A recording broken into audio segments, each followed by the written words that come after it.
Welcome everybody to the Electric Education Center, session number 13, Residential Electrician. So you want to be an electrician. Well, I hope the tech schools and all the training facilities use this as a recruiting tool, because the electrical trade is the best one to be involved with. All right, so do what you got to do, and welcome to the electrical trades. The industry is begging for people. All right, we need a lot of people to join the electrical trades. We're hurting for people, and we're going to need a lot more, because there's a lot more electrical technology coming up. This means women and men.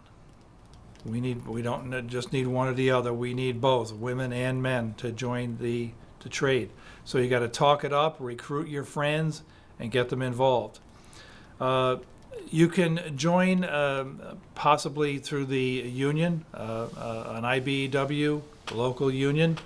They have annually they have applications that can go in. So check with your local union to see if and when they are letting people apply. Or you could work as an independent contractor, independent type, non-union electrical contractor. So there's all different ways to get involved with the trade.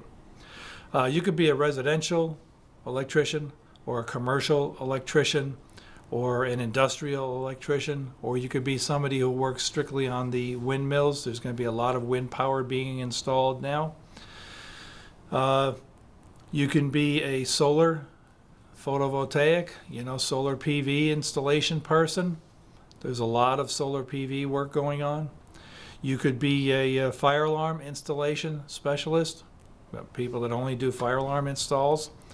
You can be an electric vehicle car charger installation person to handle all the electric cars that are being sold, and they all need chargers. I think the president just set up a plan for the installation of 500,000 electric vehicle chargers. I mean, that's a lot of work. There's a lot of electrical work coming up. You could also become an institutional electrician. That would be maybe working as a hospital electrician, or a school district, or colleges. So there's plenty of work. All right, so let's start with the clothes that you need to wear to get started in this trade. Your safety gear can include electrician's gloves, a face shield, or at least safety glasses and a hard hat. That's good for this situation. And this is what NFPA 70E safety training refers to as level 1 protection. And it goes up to level 4. I'll be doing the 70E, like I said, in the future. So you might say, hey, Rich, I don't like working with gloves on. Really? Ever tried working while you have 10 stitches in your hand or finger? Ever tried working while your hand is half burned up and it's healing from second-degree burns? Put your gloves on and get used to working with them. You don't like the gloves you have? Get another pair. You don't like them? Try another pair. Keep trying pairs of gloves until you find something that you love, or at least something that you can work along with. Somebody else might say, yo, Rich, I have trouble seeing through my safety glasses. Really? How about try working for a full day with one eye taped shut like this? Put a piece of electric tape over your eye and try to work like that all day and see how inconvenient that is. Or wear an eye patch. Wear an eye patch for a day and see how much trouble that is for you. Buy 2 pairs of safety glasses at a time and keep them handy so that you have a perfectly clear pair when you need them. Over the years, the number of times that wires have sprung free and dug into my glasses, my safety glasses, is amazing. And if it wasn't for my glasses, it would have been my eye that got scratched and destroyed. So always wear your safety glasses. Rich, you mentioned hard hats, and I don't really like wearing a hard hat. Really? Again, 10 or 20 stitches in the cranium is better for you? Walking around with a TBI is better for you? Traumatic brain injury is more your style? Put your hard hat on. Also, look into buying a bump cap in addition to the hard hat for yourself. It's exactly what it sounds like. It's a smaller, lighter version of a hard hat. It just fits your head perfect. It's got no brim and no suspension system. It's designed to wear in tight spaces where you're not necessarily trying to protect against falling objects. You're rather trying to protect against cuts and scrapes and bumps that would otherwise tear your skin open. So look into the hard hat and bump cap. How about shoes? Well, please do not wear sneakers to work. Do not wear sneakers to work. Nails go right through the soles, and the cloth covering will not protect the top of your feet or your ankles or your toes. Buy and wear a good quality work shoe. You're trying to protect your feet from injury, not impress a date. Now, having said that, there are actual steel tip shoes or composite. There's a plastic. Guys say, I'm not wearing steel tip shoes, really. Well, Google pictures of crushed toes online and then see how you feel about wearing steel tip or, like I said, composite tip shoes. They're a hard plastic that keep your toes from getting crushed.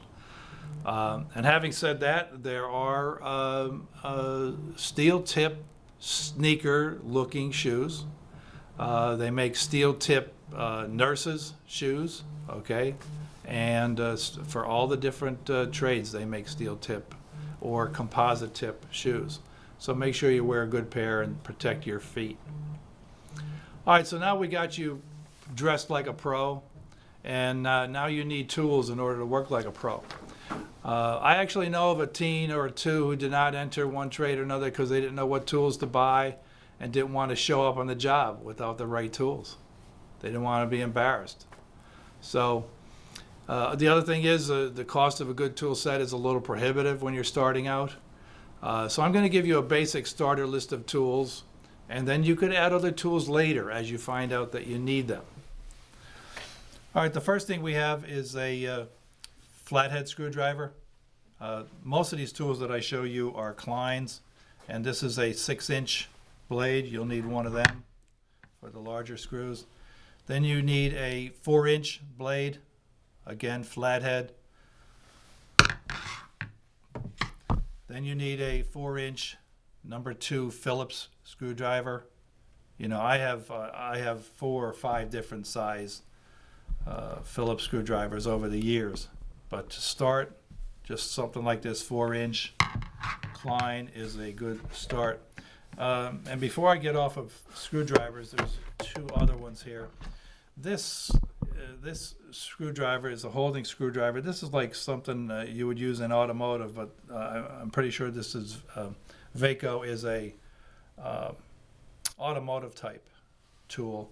But this split blade is one of the handiest and easiest screw holding screwdrivers that I've ever used. Okay, so handy to get one of them. The other thing is that when you install circuit breakers and terminate wires inside of a circuit breaker panel, you're going to need a torquing screwdriver. All right, this particular one here is Husky. They sell these at Home Depot, but you can get a good set, a good torquing screwdriver at your electric supply house.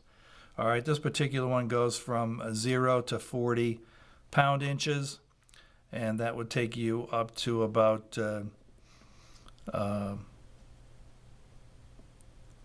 3 foot-pounds, okay, which is not a terribly lot of torque. But again, this is good for whatever you're doing inside of a circuit breaker panel other than the main breaker terminations. Okay, this will take care of the smaller work. Also, when you get one of these torquing screwdrivers, don't forget to read the directions, because some of them are not made for loosening. They're only made for tightening. Okay, so you need a torquing screwdriver so that you can meet the code requirements, the electrical code requirements. All right, next we'll get into some cutters. Okay, you need a pair. These are, I think these are 7-inch Kleins. Okay, you don't need anything much bigger than that.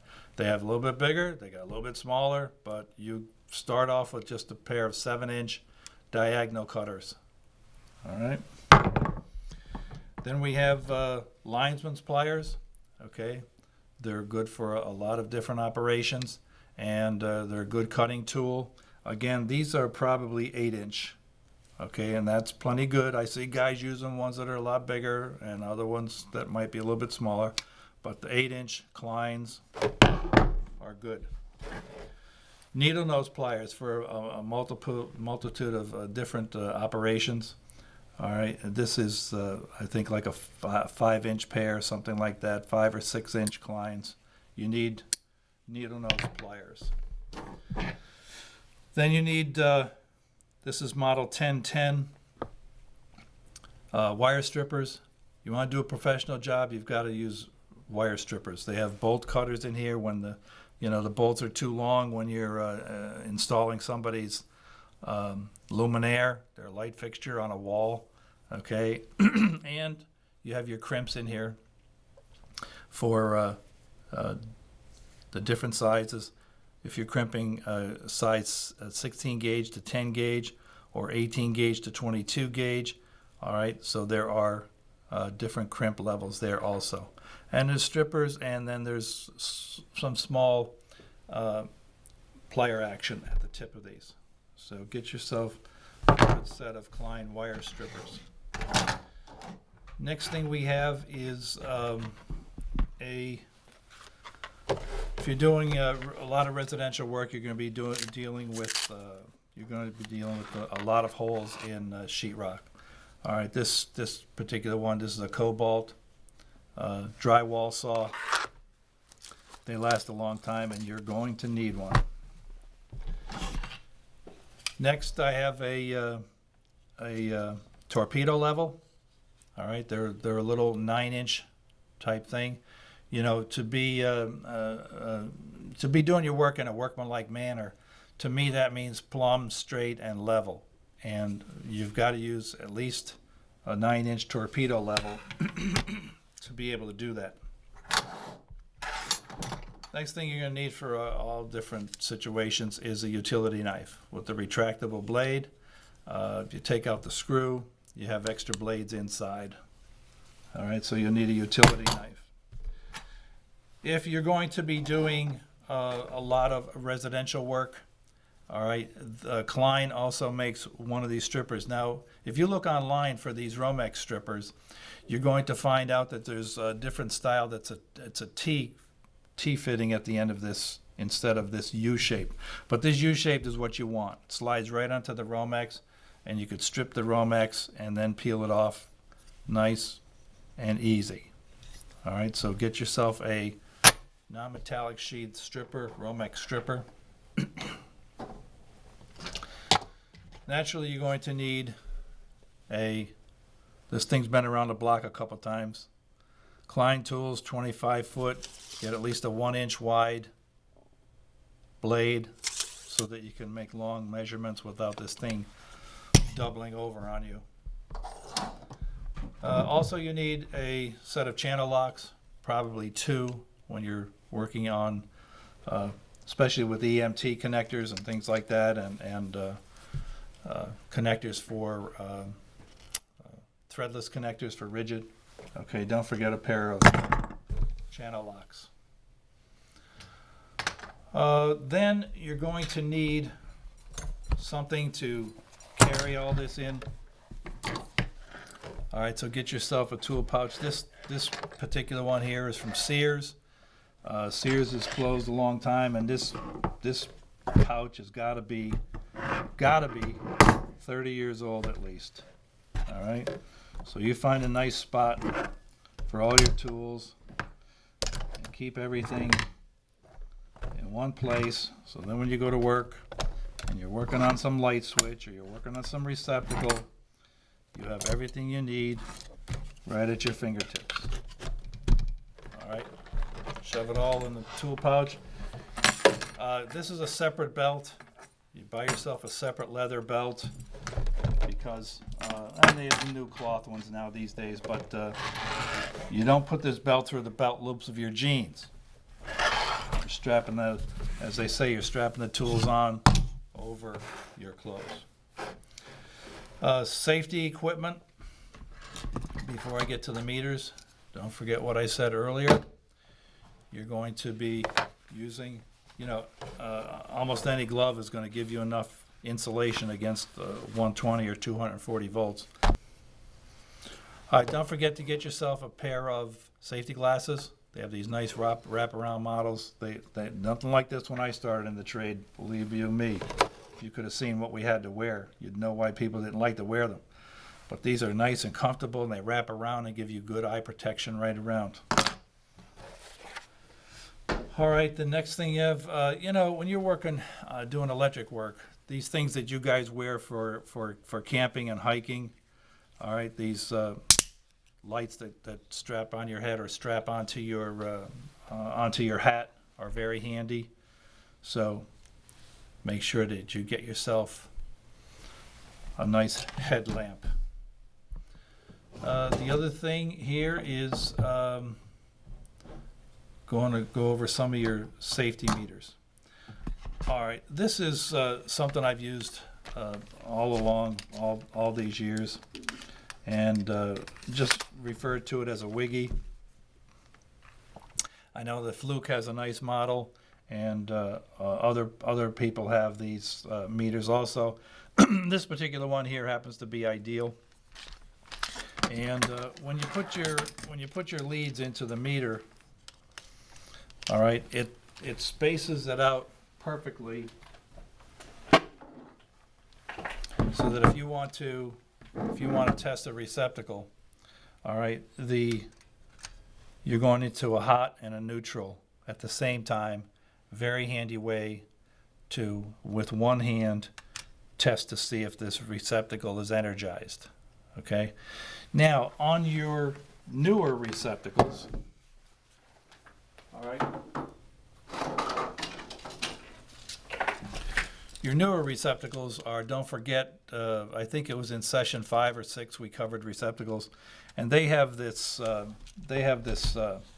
tamper resistant feature that you can't put a single item in there. It will not allow you to put a single item, and that's a safety feature to keep kids from getting electrocuted or burned.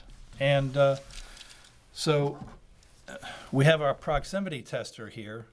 It's a cigar-shaped $20 item, which when you turn it on, okay, and you put it near any kind of a energized terminal or energized conductor, this thing will give off a signal. It'll give a buzz, it'll give a light, it'll give a tone, it'll give a vibration, all right? It'll give you different methods to let you know that you're dealing with a hot conductor.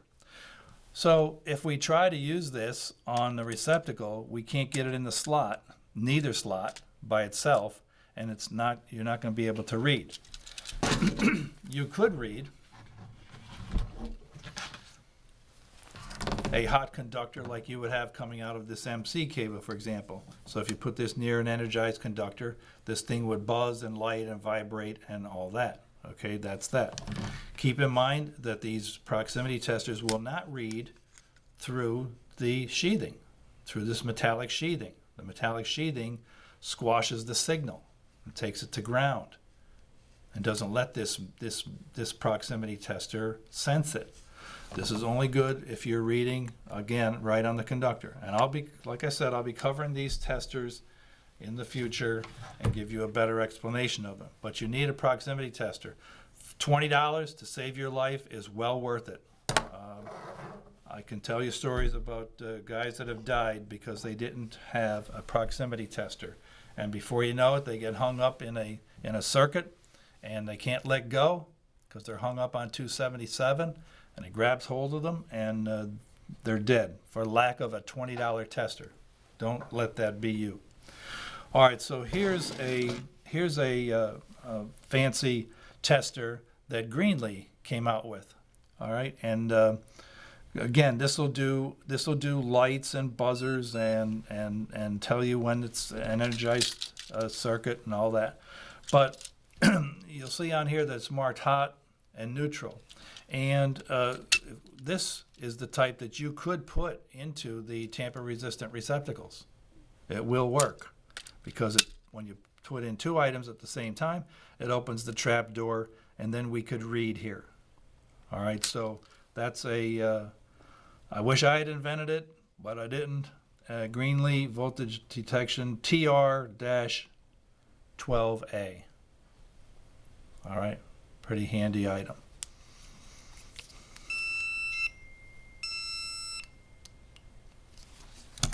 Okay, then you have your standard, this is what every electrical inspector uses when he's testing the polarity of receptacles and all that.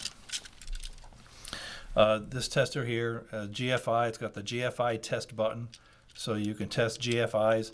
I know what you're saying. You're saying, yo, Rich, the manufacturer says the only way to test receptacles and breakers is to push the test button on the individual device. All right, so on this receptacle, we have a test and a reset button. Okay, we have that. That's fine.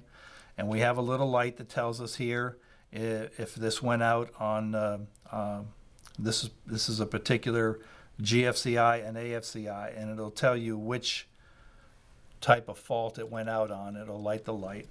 But your basic 3-prong tester, okay, you're going to stick it in and then read your lights here. 2 orange lights means that it's okay. The red and anything else, you know, there's different combinations of problems we could have here. But long story short, make sure that you have one of these testers in your tool pouch. Then, for another item for your safety is a Gfci Tail. Don't forget these. You could plug these in at the end of your extension cord, or if you read the directions will say put it at the front end of the extension cord, and I say just make sure that you use one somewhere. But these handy tails will provide you GFI protection when you're working in somebody's crawl space as a residential electrician, or if you're out there taking a knee out at the split unit, the outdoor split unit, and you got one knee on the ground. All right, these GFI protectors are known as lifesavers. So make sure that you have one of these with you at all times to be able to use. All right, so there's a little bit about the tools. You know, for a couple $100, you're going to have all the basic tools that you need to get started in the trade. And you could, another thing I want to say is on these tool pouches, okay, these are handy because you just strap them on. We got that. But don't forget, they also sell canvas bags. Klein sells some beautiful canvas bags. And every time I see them, I want to get back into the trade and get out there and do some wiring. But Klein makes some beautiful canvas bags of all different sizes and shapes that you could carry your tools around if you're not the kind that's strapping them on every day. Okay, so that's a little bit about the tools, and now we've got you dressed like a pro, and we've got your, so now you have your tools, you have your pouch, you have all the tools in your pouch and your testers, and you're ready to go with confidence and get out there on the job. All right, so here we are back. That's all you need to get started. I gave you the clothes that you should be wearing. Now you can go out, you can strip cable, you can strip insulation off the conductors, you can tighten and loosen screws on switches and receptacles and circuit breakers. You can tighten all the terminals that are in that circuit breaker panel or in a meter socket. So other than that, then you have to work with the electric meters. You have to know all about safety and how to use these electric meters. I'm telling you right now, the easiest way to learn how to use an electric meter is read the instructions. All right, read the instructions that come with the meter. You guys that are out there listening to this and you're hiring people, make sure that you give them a 10 or a 20 question quiz, a true-false quiz or a multiple choice quiz, anything like that on the meters, because you've got to make sure, you've got to prove that the electrician, especially the new guys, have read the instruction manuals. But the only way you're going to know for sure is if you give a quiz. It's the only way you're going to know. And then you put the quiz results in the personnel file. You don't want somebody coming and say, hey, you let my guy go and you turned him loose with an electric meter and now he got hurt. No, we don't want that. We want to prove that we know how to use the meter the right way. And the right way to do that is by giving a quiz. So don't forget that. So I told you all about the wiggy and the different meters and the proximity testers and all that, and the 3-prong receptacle checker.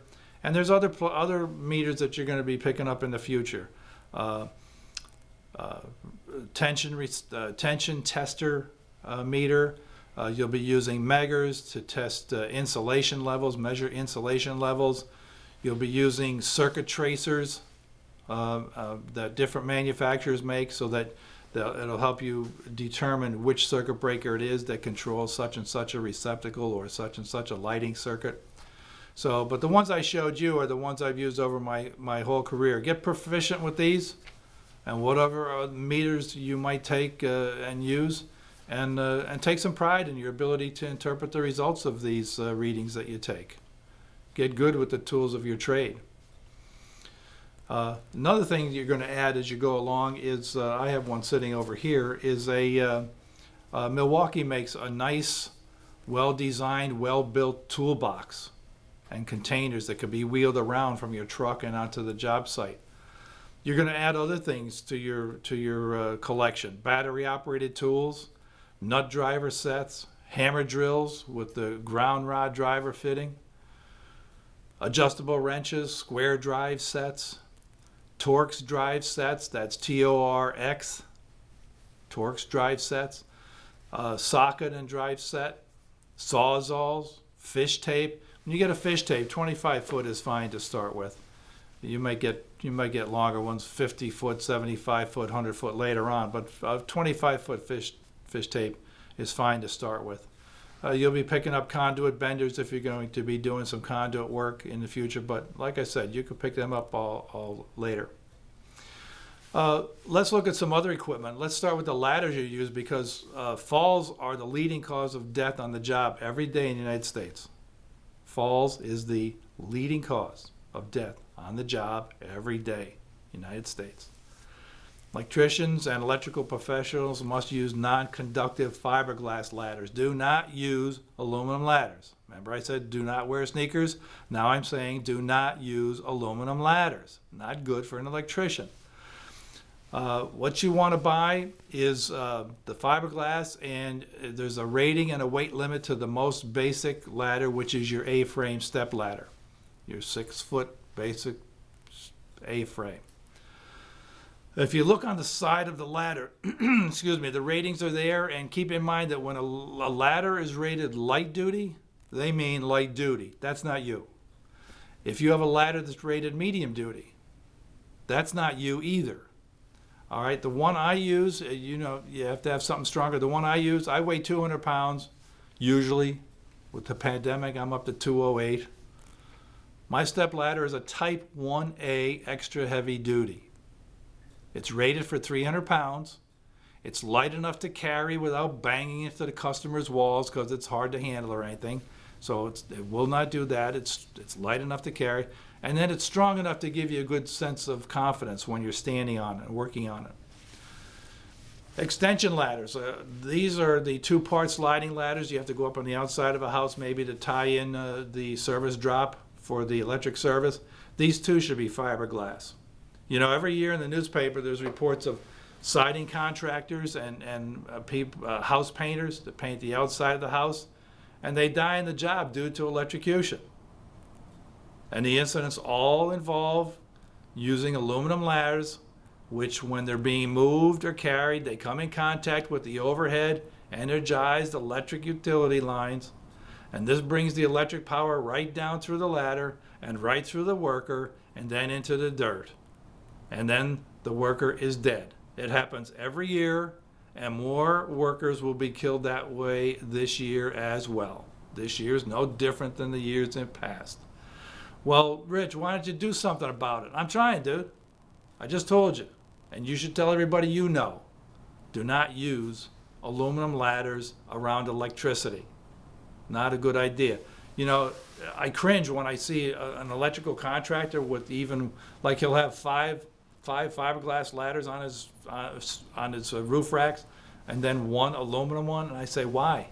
There's no reason for aluminum ladder. Another safety item you can use on the residential job site is an insulating blanket. Whether it's a plastic or rubber type, it can keep you out of trouble by keeping a separation between you and energized parts, especially when you're trying to tie in the service conductors from a service drop.